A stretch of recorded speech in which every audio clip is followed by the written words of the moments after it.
Hello everyone, welcome back to the channel. So आज हम क्या करने वाले हैं, how we can fetch data from multiple sheet in Excel. Okay. So अगर मेरा डेटा मल्टीपल शीट के ऊपर है और उसको मैं एक ही शीट के ऊपर लाना चाहती हूँ, तो मैं कैसे लाऊं? Yes, answer is using V lookup. और एक आपको बहुत काम की बात बताऊं। जब कभी भी किसी फॉर्मूला को, नए फीचर को सीखते हैं ना, तो डायरेक्ट उसको सीखने की बजाय हमेशा एक प्रॉब्लम के साथ सीखिए। जैसे कि अब मैं जो आपको ये डेटा, आज का जो सेशन में मैं मल्टीपल शीट से डेटा फेच करना सिखाऊंगी, डायरेक्टली ऐसे ही नहीं सिखाऊंगी फॉर्मूला के साथ। हम लोग पहले डिस्कस करेंगे कंपनी में प्रॉब्लम, कि आजकल कंपनीज में मेनली क्या क्या प्रॉब्लम फेस वो कर रहे हैं। ओके, एम्प्लॉयज क्या क्या प्रॉब्लम को फेस कर रहे हैं। ठीक है, तो चलिए। तो एक सिचुएशन को इमेजिन करते हैं। Suppose your company report is stuck, deadlines are near and your employ data is scattered everywhere. Okay, on different sheet. So total confusion and boss का प्रेशर है, मुझे report with in a 5 minute चाहिए। अगर तो आपको V lookup आता होगा तो आप बोलेंगे, sir don't say with in 5 minute, मैं आपको रिपोर्ट 30 सेकेंड्स में दूंगा। ओके। लेकिन ये इतने कॉन्फिडेंस से आप तभी बोल पाएंगे अगर आपको वी लुकअप बहुत अच्छे से आता है। तो चलिए, आज हम लोग ये वाले सेशन को बहुत मजेदार बनाएंगे। ठीक है, एक प्रॉब्लम के साथ डिस्कस करते हैं। So suppose you are working in the HR department. आप एचआर डिपार्टमेंट में काम करते हैं, आप एचआर ही हैं। And your boss said the employee master sheet contains name and department and see, मैंने उसको यहाँ पे मेन शीट के नाम से लिखा है। ओके। सो मेन शीट के अंदर आप अगर देखेंगे तो मेरे पास ये नेम एंड डिपार्टमेंट है। ओके। एंड दूसरी शीट में सैलरी है। Okay, salary is in a separate sheet and again city is in another sheet. So आपका बॉस क्या चाहता है? Bring all the data into one sheet within 5 minute. Okay, ये आपका boss चाहता है। So if you do manual copy paste it will waste time, totally waste your time. ठीक है। तो आंसर क्या रहेगा मेरा, कि मैं इसको भाई वी लुकअप से ही सॉल्व करने की कोशिश करूं। तो चलिए करते हैं। अब सैलरी लोकेशन तो दूसरी शीट में है, मुझे इसी शीट में चाहिए। तो पहले तो एक काम करते हैं, यहाँ पे न्यू कॉलम ऐड करते हैं। ठीक है, तो हेडिंग बनाते हैं, मुझे सैलरी चाहिए तो salary column heading. Okay, location. ठीक है जी। चलिए, formula equal to, and please मेरा लास्ट वाला जो सेशन है उसको जरूर देखिएगा, तभी ये वाला सेशन समझ आएगा। ठीक है। तो ये मैंने बहुत डिटेल में एक एक चीज मेरे लास्ट वाले सेशन में समझाई है कि लुकअप वैल्यू क्या होती है, टेबल एरे क्या होता है। ठीक है जी। तभी मैं इस सेशन में फ्लो में करूंगी, यहाँ पे मैं एक एक चीज को एक्सप्लेन नहीं करूंगी, बिकॉज ऑलरेडी ये मैंने अपने लास्ट सेशन में एक्सप्लेन की है। तो प्लीज उस सेशन को जरूर देख लीजिए। ओके। सो लुकअप वैल्यू, जिस भी सेल की मुझे वैल्यू देखनी है तो मुझे इसकी देखनी है। तो मैंने जैसे ही क्लिक किया, अपने आप A2 यहाँ पे आपको दिखाई दे रहा है, अपने आप उठ के आ गया। अदरवाइज आप मैनुअली भी टाइप कर सकते हैं, A और 2। 101 कहाँ पे दिख रहा है? A कॉलम में और सेकेंड रो में। ठीक है, comma. Table array, table array क्या है? अब मुझे जिस शीट का डेटा चाहिए, टेबल एरे भी उसी का ही होगा, ये ध्यान में रखिए। मुझे क्या सैलरी चाहिए, सैलरी शीट यहां पर है। चलिए क्लिक करते हैं इसको। जैसे ही मैंने क्लिक किया, आप देखेंगे अपने आप सैलरी शीट आ गया। अदरवाइज आप देख सकते हैं, मुझे प्रॉपर एरे को सिलेक्ट करना है। ठीक है जी। और फॉर्मूला इतना मजेदार है वीलुकअप का ना, आप किसी भी शीट में ना मूव ऑन हो जाओ, फॉर्मूला साथ साथ चलता रहेगा। ठीक है। मैंने फॉर्मूला टाइप शुरू किया था मेन शीट के अंदर टाइप करना, है ना, लेकिन आपको सैलरी शीट में भी अपने आप दिखाई दे रहा है। तो मुझे क्या चाहिए था? सैलरी चाहिए। तो सैलरी कौन से कॉलम में है? सेकंड कॉलम में। ये मेरा फर्स्ट कॉलम है, ये सेकंड कॉलम है ना। तो 2,0, ये तो मुझे पता है सारा, अगर आपने लास्ट सेशन को बहुत अच्छे से लिया है। ठीक है, तो एंटर। देखिए, आ गया अपने आप वैल्यू उठ के। कहाँ से आई है? सैलरी शीट से आई है, और एक ही शीट के अंदर। तो आपका बॉस जो 5 मिनट के लिए आपको कह रहा है, उसको बोलिए सर 5 मिनट नहीं, मैं आपको उससे भी कम समय में प्रोवाइड करूं। अगेन वी लुकअप, ठीक है जी। इसका, इस एम्प्लॉय आईडी का चाहिए, कॉमा, लोकेशन, शीट को खोलेंगे, सेम वही, इसको सिलेक्ट किया, कॉमा, लोकेशन शीट, सेकंड ही चाहिए ना, मेरी सिटी सेकंड कॉलम में ही है ना, आप देख सकते हैं, ठीक है।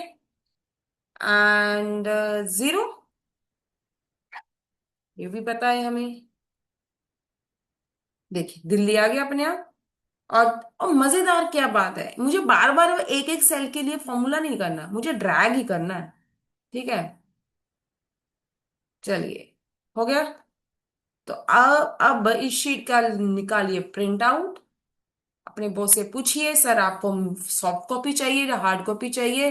तो मुझे नहीं लगता कि ये आपका, शायद ही अगर आपको फॉर्मूला बहुत अच्छे से आता है तो 1 मिनट भी कंज्यूम हो। ओके, तो ये आपने डेटा अपने बॉस को प्रोवाइड कर दिया है, ठीक है जी। अब सेकंड एक केस आता है, उस केस को समझेंगे। उस केस में क्या प्रॉब्लम है। अच्छा, एक और बात, मैं उस केस को डिस्कस करने से पहले ना एक छोटी सी बात आपको बताना चाहती हूँ कि बहुत सारे लोग ना वी लुकअप के फॉर्मूला से पता नहीं क्यों डरते हैं कि या इसमें 4 पैरामीटर पास करने होते हैं ना, V lookup value, table array, क्या। तो सिंपल, आपको बहुत ही लेमन लैंग्वेज में भी आपको मैं बताती हूँ कि आप ना एक काम करिए। अगर टेक्निकली फॉर्मूला याद नहीं होता ना, तो इतना तो याद कर सकते हो ना, ऐसे। ये याद रखिएगा, ये मेरा बनाया हुआ फॉर्मूला है, ठीक है जी। तो आप इसको एज ए ट्रिक यूज कर सकते हैं। तो मैं इस फॉर्मूला को ना याद ऐसे करिए, S, sorry sorry, S T C E, STCE। अब ये कैसे, सर्च, T फॉर टेबल, ठीक है, C for column, and E for exact और अप्रोक्सीमेट, वो पता ही है आपको, 0 और 1, ठीक है।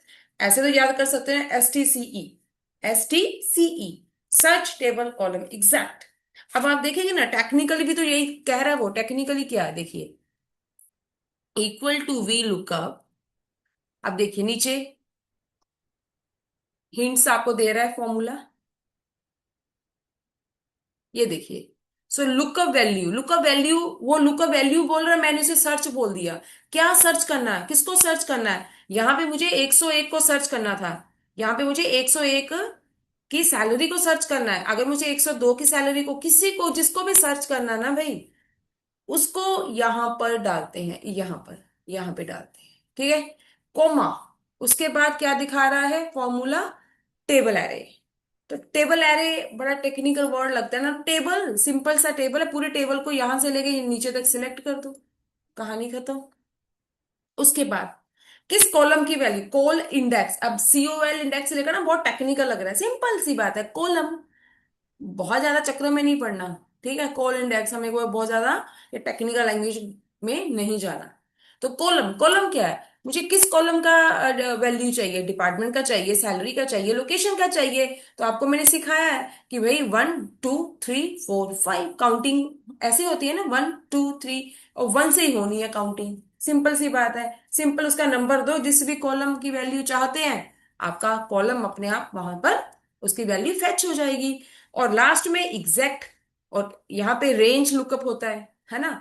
अब मुझे पता है मेरे टेबल में मुझे एग्जैक्ट वैल्यू ही चाहिए, सैलरी तो एग्जैक्ट ही चाहिए ना, इसमें तो अप्रोक्सीमेट नहीं जा सकता ना कि अमित की सैलरी आज 25,000 है तो कल देखते हैं कुछ 24,000, कुछ ऐसे तो नहीं हो सकता ना, एग्जैक्ट उस बंदे को।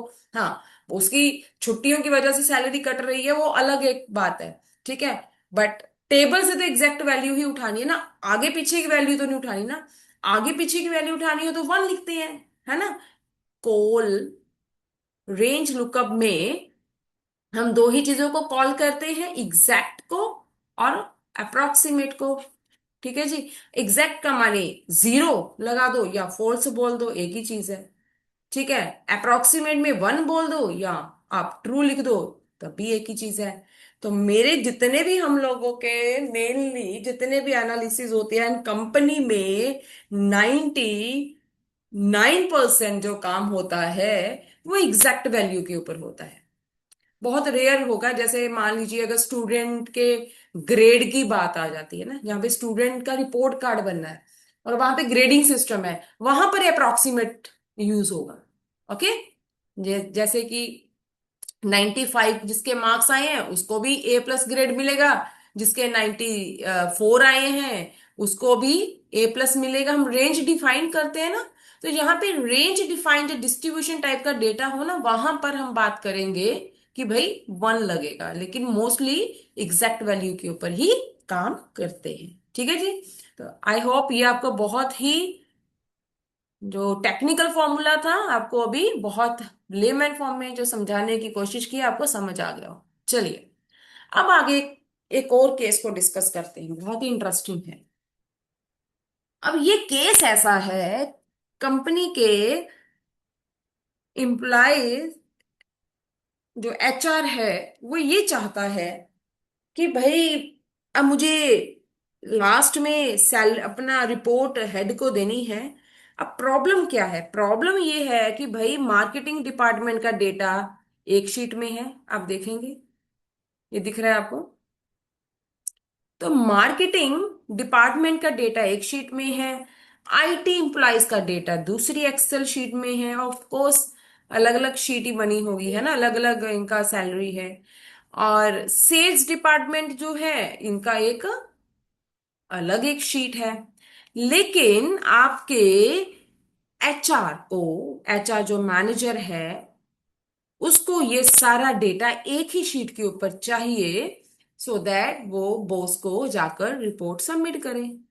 या उसको किसी और पर्पस के लिए भी डेटा सर्च करना, तो वो चाहता है कि डेटा जब भी मैं सर्च करूं वो मल्टीपल जगह से डेटा फैच हो। तो अगर ऐसा चाहते हैं ना, तो फिर हम लोग ना एक न्यू शीट बनाते हैं सर्च। ये एक अलग से मैंने एक शीट बनाई है आपके लिए।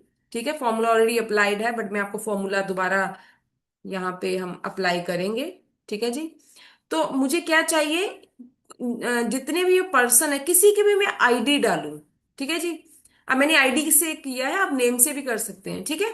तो मैं जिसकी भी ID डालूं उसकी भी सैलरी यहाँ मुझे दिख जाए। ठीक है। ऐसा भी तो हो सकता है ना कि HR के पास मार्केटिंग डिपार्टमेंट का कोई बंदा आता है, बोलता है सर देखना मेरी इस मंथ की सैलरी कितनी बनी है। और जो सैलरी बनी है ऑफ कोर्स वो तो मेन शीट में ही बनी होगी। जैसे अमित है, अमित की सैलरी सपोज ऐसा करते 30,000 है, 30,000 है, लेकिन उसके इस महीने की जो सैलरी बनी है, ठीक है, 30,000 उसकी सैलरी है, लेकिन उसकी जो सैलरी इस मंथ बनी है 25,000 बनी है। ठीक है। लेकिन अमित ये जानना चाह रहा है HR से कि सर चेक करिए इस मंथ की मेरी सैलरी कितनी बनी। अब वो क्या करे, अब ये तो अमित ऊपर दिख रहा है तो बोल देगा 25,000। देखिए डेटा अगर मान लीजिए 1 लाख एंट्री का है या 1000 एंट्रीज का है, तो फिर मैं ऐसे वही काम करूंगी, स्क्रॉल करूंगी या तो ऐसे ऐसे करके, है ना। तो आप कहेंगे अच्छा मैम कंट्रोल F लगा लो। तो कंट्रोल F जो है वो इतनी बेस्ट प्रैक्टिस नहीं, क्योंकि जब मुझे मल्टीपल कॉलम का डेटा चाहिए तब मेरा कंट्रोल F वहां पे नहीं चलता। ठीक है। तो चलिए अब HR एक नई शीट बनाता है कि भाई जब भी कोई बंदा आएगा ना मेरे से पूछने, चाहे मार्केटिंग का है, चाहे IT का है, चाहे सेल्स का है, उस शीट से डेटा अपने आप मेरी ना इस शीट के ऊपर, मेरी मेन जो शीट है इसको मैं सर्च की बजाय HR लिख दूं।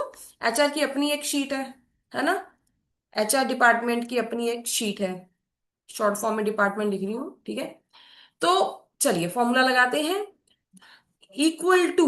अच्छा एक ना मैंने आपको एक और फंक्शन बताना था, इफ एरर। ठीक है। ये इफ एरर इसलिए लगाते हैं कि कई बार हम लोग उस ID को सर्च करने की कोशिश करते हैं जो डेटा बेस में, जो हमारे डेटा सेट में होती ही नहीं है, और हमें एरर आ जाती है NA की। ये मैंने लास्ट टाइम भी आपको बताया था कि कई बार क्या होता है कि अगर वैल्यू वैल्यू नॉट फाउंड है, अगर वैल्यू प्रेजेंट नहीं है, मुझे मिल नहीं रही, तो एक एरर आ जाती है ऐसे NA ऐसे करके। और लोग डर जाते हैं कि भाई ये तो पता नहीं मैंने फॉर्मूला ही गलत लगा दिया। तो इस चीज को खत्म करने के लिए मैं आपको एक और चीज बताती हूँ। हम लोग ना एक फंक्शन का यूज करते हैं, इफ एरर। इफ एरर का मतलब यही होता है कि भाई अगर तुम्हें तो वो वैल्यू सर्च करने की कोशिश कर रहा है जो नहीं है ना, तो भी तूने एक मैसेज डिस्प्ले कर दे ताकि बेचारा दूसरा बंदा डर ना जाए कि पता नहीं पिछले वाले ने फॉर्मूला ही गलत लगा दिया या मैं ही कुछ गलत कर रहा हूं, है ना। तो इफ एरर में क्या होता है कि मैंने एक मैसेज ऐसे दे दूं, not found, the value not present, ठीक है। सो दैट कि अगर वैल्यू नहीं है ना तो मुझे ये मैसेज डिस्प्ले हो जाए, ताकि मैं डरूं तो ना कम से कम कि एनए क्या है ना। एनए तो एरर ही है।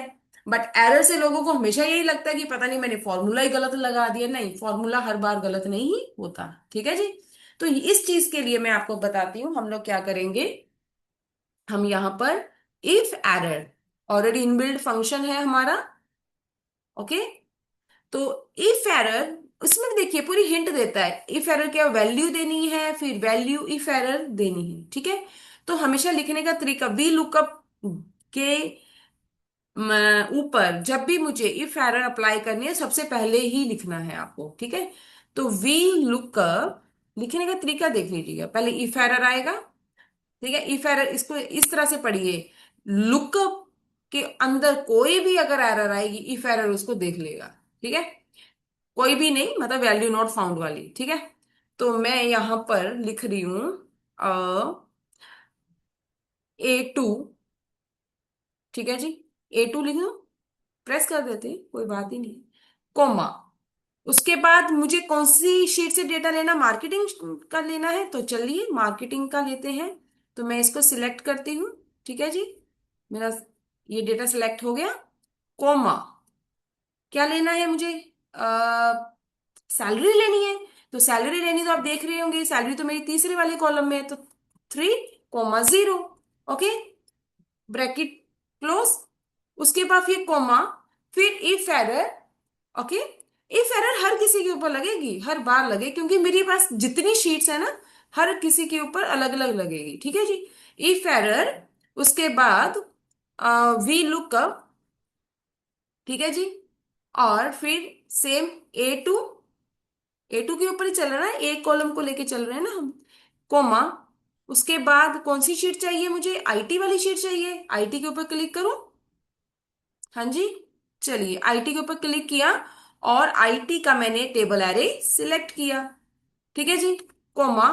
इसका भी मुझे सैलरी चाहिए, कोमा 0। उसके बाद फिर ब्रैकेट बंद, फिर कोमा। तीन शीट है ना, तीन है तो तीन बार फॉर्मूला अप्लाई होगा। देखिए सेम है, सेम सेम जा रहा है, इसमें तो याद करने की कोशिश मत करिएगा, प्रैक्टिस करिएगा, ठीक है। V lookup, if error V lookup, उसके बाद क्या होता है मेरा, सेम वही A2, मेरा जो चल रहा है एड्रेस एक ही चल रहा है। उसके बाद सेल्स वाला कॉलम, सेल्स वाला मुझे टेबल चाहिए, तो सेल्स वाला सिलेक्ट कर लेते हैं, कोई बात ही नहीं है। चलिए, बहुत मजेदार। उसके बाद 3, मुझे सेल्स चाहिए 0, ठीक है जी। अब मैं कर दूंगी इसको क्लोज। अब ये तो चला मेरा वी लुकअप का फॉर्मूला। इफ एरर तो बेचारा अभी उसने तो अपनी एंट्री नहीं करी, उस वो तो अभी खाली वहां पे दिखाई दे रहा है। अब उसकी एंट्री क्या होगी, हम फिर कॉमा डालेंगे, वी लुकअप मेरा खत्म हो चुका है। अब इफ एरर का क्या था सिंटेक्स, इफ एरर उसके बाद मुझे जो भी मैसेज डिस्प्ले कराना है, नॉट फाउंड, ठीक है, या वैल्यू नॉट फाउंड ऐसे लिख दीजिए, वैल्यू नॉट फाउंड, ठीक है। वैल्यू नॉट फाउंड डबल बंद, ठीक है जी। अब ये देखिए वैल्यू नॉट फाउंड आ गया ना, क्यों आया, क्योंकि वैल्यू ही नहीं दी तो आएगा ही ना, चल गया फॉर्मूला। चलिए, अब मैं मार्केटिंग शीट में मुझे किसका डेटा चाहिए, 112, देख लीजिए कितनी साइड, 42,000 है। चलिए मैं अपनी वाली शीट में, यहाँ पे मेरे पास सौरभ आता है, बोलता है देखना मेरी इस मंथ की सैलरी कितनी बनी।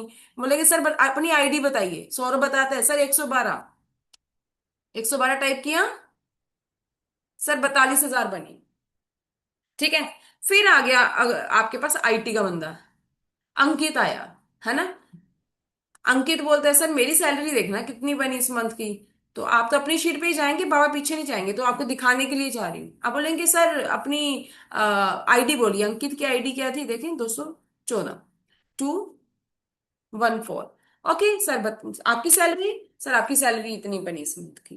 तो देख कितना मजेदार काम है ना, कि एचआर ने अपनी एक शीट बनाई जिसके ऊपर लुकअप लगा लिया और डिफरेंट शीट से डेटा अब मैं फेच कर पा रही, है ना। अब दोनों जो आज हमने फॉर्मूला सीखे हैं, दोनों में क्या सीखा है? एक तो मेरी ये वाली शीट थी जिसमें कॉलम अलग अलग जगह पर थे, मैं कॉलम की वैल्यू को एक डिफरेंट डिफरेंट शीट के कॉलम को इंसर्ट करना था। एक प्रॉब्लम ऐसी थी कि पूरा डिपार्टमेंट ही अलग है, ठीक है। ये प्रॉब्लम नहीं थी, ये प्रॉब्लम थी कि भाई ऐसे कौन करता है कि एक ही बंदे का आधा डेटा तुम एक शीट में सेव करो, दूसरे में करो, तीसरे में करो, ऐसा कौन करता है? पर करते हैं, बहुत महान लोग हैं दुनिया में जो ऐसे काम भी करते हैं। आधी इंफॉर्मेशन किसी शीट के ऊपर, आधी इंफॉर्मेशन किसी शीट के ऊपर। ये भी तो हो सकता है कि एक काम किसी और को दिया था, दूसरा काम किसी और को दिया था। अब हर बंदे की अलग अलग शीट है। ऑफ कोर्स अब डेटा तो एक ही बंदे को, है ना, कंपाइल करना है। कंपाइल करना तो जो बेचारा कंपाइल करेगा उसी के ऊपर ही सब ये प्रॉब्लम्स आने वाली हैं। तो वो प्रॉब्लम्स नहीं है, we can solve with the help of V lookup. Okay, so ये आपने आज दो मजेदार फॉर्मूला सीखी, ये एक्चुअल में कंपनी में प्रॉब्लम्स आती हैं। और बेटा जी, अगर ये चीज आपको नहीं पता है, अगर ये वी लुकअप का मैजिक आपको नहीं पता है, तो आप वही एक काम करेंगे, कट कॉपी पेस्ट वाला काम करेंगे, और एक दिन ऐसा आएगा कि आपका हेड कहेगा भी ठीक है, नमस्ते। ठीक है, तो ये चीज ना हो तो इस सेशन को, पहले सेशन को भी अच्छे से वीलुकअप लगाना जो मैंने सिखाया था वो सीख कर फिर इस शीट को, इस सेशन को देखिएगा और प्रैक्टिस जरूर करिएगा। देख के कुछ नहीं होगा, बार बार प्रैक्टिस करिए। अच्छा, और आपको एक मजेदार बात बोलूं, इंटरव्यूज का क्वेश्चन डिस्कस करते हैं, चलिए। अब इंटरव्यू ये कहता है कि सर इस फॉर्मूला में मान लीजिए मेरी आईडी ऐसे है, जैसे मान के चलो P 214 ऐसे भी होती है ना। अब P क्या है मेरा? P क्या है? टेक्स्ट है। चलिए मैं आपको ऐसे बताती हूँ। मान लीजिए अब मेरी आईडी का जो डेटा है, कई बार ऐसे भी होता है ना कि अल्फा न्यूमेरिकल डेटा होता है। तो आईडी है मेरी P 214, ठीक है। अब P 214 है, तो भाई आपने तो फॉर्मूला हमें यो लिखवाया था, उसमें आप अगर देखेंगे तो A2 लिखा, A2 माने AO2। ये अब तो ठीक जा रहा है। अगर यहां पर P होता तो क्या A2 चलना था? बिल्कुल नहीं चलना था, एरर आती, बड़ी भयंकर वाली एरर आती। तो इस प्रॉब्लम को कैसे रिजॉल्व करें? कुछ नहीं करना, जहां पे A2 लिखा फॉर्मूला नोट कर लीजिए, ठीक है। अब जहां A2 लिखा, मैं बस इसके आगे ना एक चीज लिख रही हूँ, क्या? वैल्यू। बस A2 के आगे ना वैल्यू लिख देना, बस इतना ही काम करना और कुछ नहीं करना। क्लियर? ठीक है जी, और कुछ नहीं करना, सिर्फ A2 के आगे वैल्यू कर दें, जितने जितने A2 है ना, जितने भी A2 क्या है, A2 ये है ना, जिस भी सेल की वैल्यू चाहिए आपको, ठीक है जी, सेल का एड्रेस है ना, तो वैल्यू लिख देना। ठीक है, तो क्या होता है कि वैल्यू क्या करता है कि आपके जो ये P जो है ना दिख रहा है, इसको नंबर में कन्वर्ट कर देगा। मींस अब एरर नहीं आएगी। ओ जैसे ही वो देखेगा वैल्यू के अंदर A2 में क्या है, मान के चलिए P 214 है, ठीक है। ये नंबर है, ये करेक्टर है, वैल्यू क्या करेगा, पूरे को नंबर में कन्वर्ट कर देगा, मीन्स एरर आने से बचा लेगा। Got it? पर आपको एक बात बताऊं, कंपनीज में पता है क्या करते हैं? कंपनी में वैल्यू भी यूज नहीं करते। कंपनी में ना ये यूज करते हैं, डबल हाइफन लगा लेना, ठीक है। डबल हाइफन, उसके बाद जिस भी एड्रेस A2, जैसे ये A2 लिखा ना मैंने, अब मैंने भी आपको वैल्यू लगाने के लिए बोला था ना, ये वैल्यू लगा लेना। ठीक है, अगर इंटरव्यूअर बोले नहीं वैल्यू नहीं लगाना, कुछ और बताओ, तो बेसिकली कंपनी में लोग ना वैल्यू यूज नहीं करते हैं, ठीक है। वो क्या करते हैं, डबल हाइफन यूज करते हैं। Got it? तो वैल्यू की जगह अगर डबल हाइफन भी लगा दोगे ना, तब भी वो P को नंबर में कन्वर्ट कर देगा और कोई एरर नहीं आएगी। तो ये था हमारा आज बहुत मजेदार सेशन, जिसमें हमने मल्टीपल शीट से डेटा फेच करना सीखा है। अब हम नेक्स्ट सेशन में आपके साथ वीडियो लेके आएंगे, जिसमें हम ये कहेंगे कि ये तो भी है एक ही वर्क बुक है, अगर मेरी डिफरेंट वर्क बुक हो, ऐसे भी महान लोग हैं कि आधा डेटा ही दूसरी वर्क बुक में है, अब बताइए। और अच्छा, और ऊपर से मजेदार चीज, वो वर्क बुक ही बंद है, तो अब वो डेटा कैसे फेच होगा? तो ये हम नेक्स्ट सेशन में करेंगे। तब तक के लिए बहुत अच्छे से इसको प्रैक्टिस करिएगा। Okay, thank you so much, और प्लीज सब्सक्राइब जरूर करें मेरे चैनल को, सो दैट आपको सब सीक्वेंस की जो वीडियो है आपको इजिली नोटिफिकेशन उसका मिल जाए। Thank you so much.